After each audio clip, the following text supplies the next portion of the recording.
Welcome back to my studying. We are back with the Interdependency series by John Scalzi, this time the second in the series called The Consuming Fire.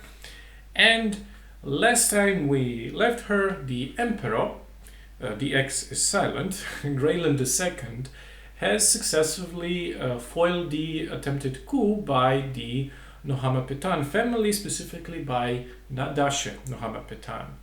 And this was all happening under the new discovery that the lifeblood of their economy, their way of life, the flow, which allows them to travel within the interdependency empire, is on the verge of collapse.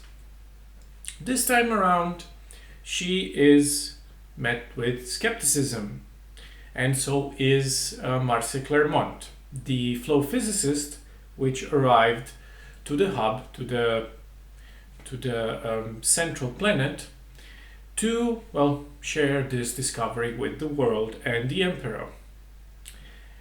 This time his efforts are trying to be discredited as well, and once again the noble houses are planning and are up to no good.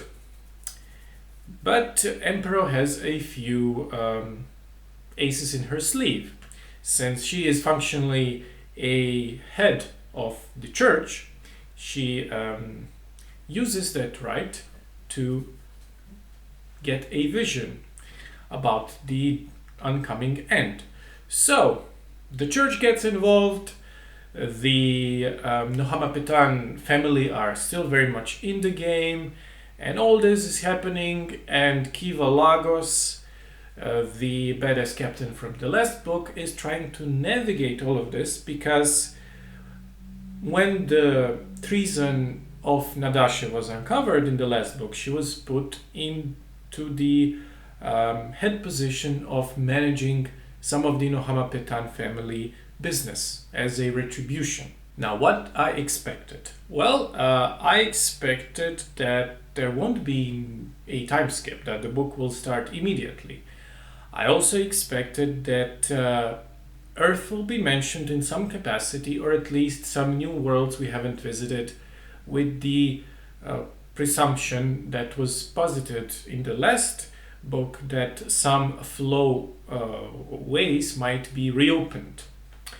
And I also expected a new conspiracy of some kind, or maybe even to the extent that Emperor will get banished or lose her throne, deposed even. And lastly, I expected End. And by the end, I mean the planet, because End is the only planet in the interdependency empire which has a self-sustaining life. It has an atmosphere, it has, land, and it doesn't need to rely on other worlds for pure survival.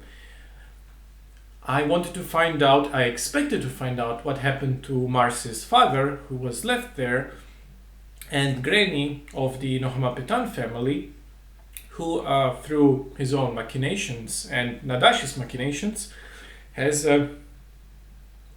kind of found himself as the new ruler of the End. Now let's see what I got instead.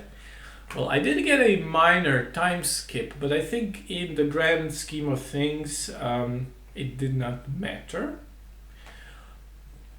Secondly, yes, the Earth was mentioned, but what was more important and more interesting is the bigger picture.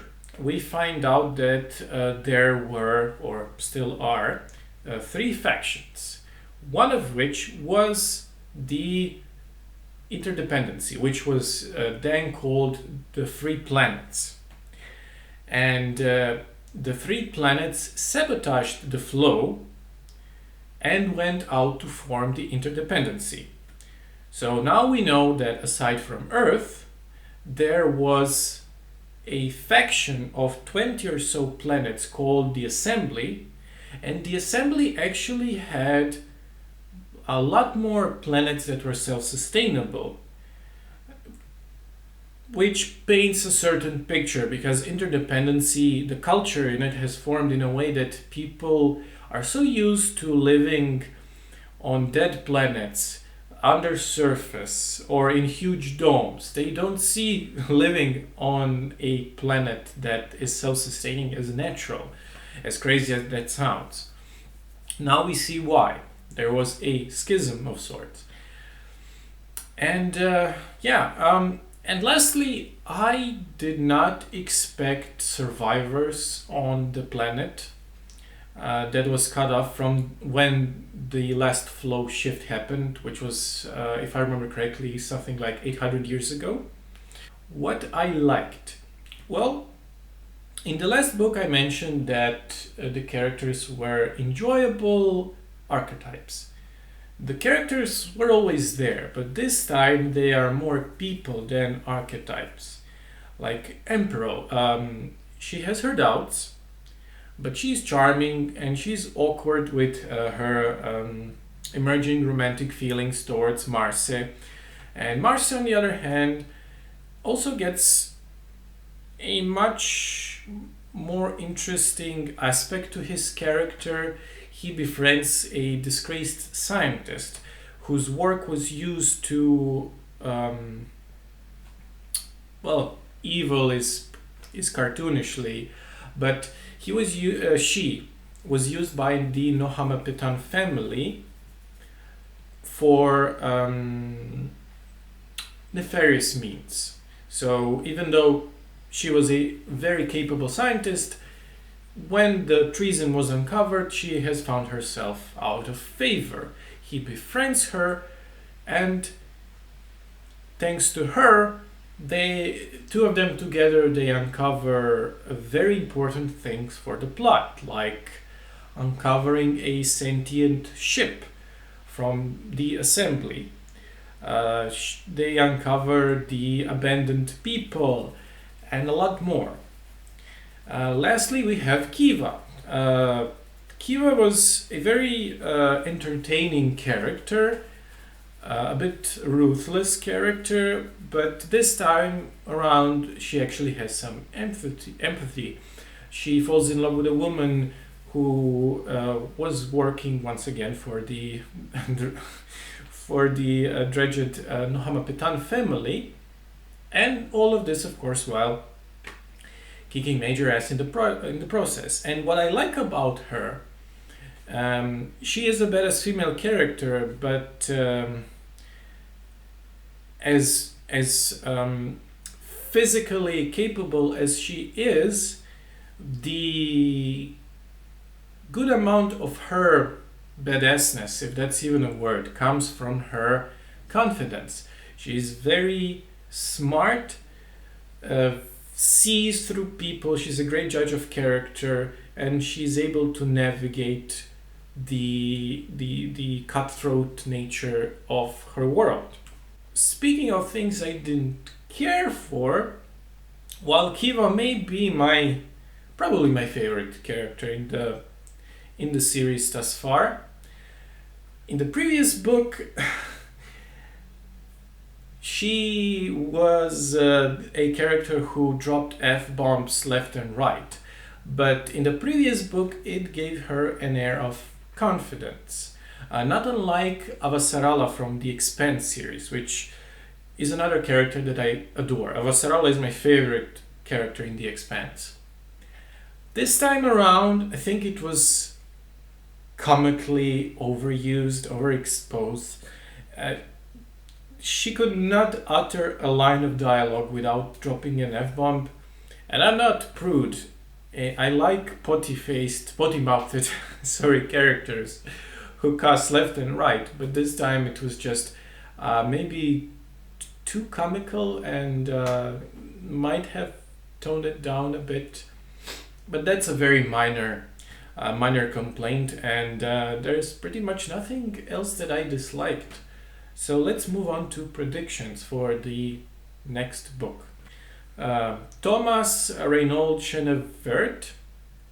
So I mentioned a sentient assembly ship. So when Marse goes through the newly reopened flowways, he discovers a ship from the assembly, and it is a ship that is controlled by an AI that was actually built from a consciousness by the deposed ruler of the assembly. And this AI has been helpful so far, but with his interaction with another AI, the Emperor AI, which is much more primitive in comparison, I have some questions about his intentions. So I'm wondering if this character is a dark horse, and if he will turn out to have some aspirations of his own.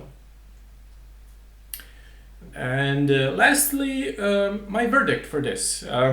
I adore this book, 5 stars. It honestly, this is a series that really doesn't waste your time. It's exciting, it's prescient. It's been repeatedly compared to Dune, but I still don't see it. If you want to reduce Dune to very broad strokes, then I guess you could take the idea of a feudal galactic empire with corporations, mega corporations that control a certain aspect of the trade, then yes, you can draw parallels. But the religion aspect is decidedly anti-mysticism. It's a very pragmatic, practical religion founded on a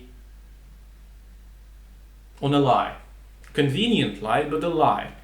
And once again, it's very similar to Foundation, where when the Galactic Empire Foundation crumbles, one of the ideas the society there has is to put a religious angle on the science, therefore using religion and religious doctrine as a means for scientific preservation, because religion as an institution has its uses and they can be exploited. It sounds cynical, maybe, but that's the comparing line that I'm going with. And as of time of this recording, the third book in this trilogy, called conveniently, appropriately called The Last Emperor, is already out. So congratulations to Scalzi on that. And chances are I'll be staying up to read it. So thank you for watching, and see you next time. Bye-bye.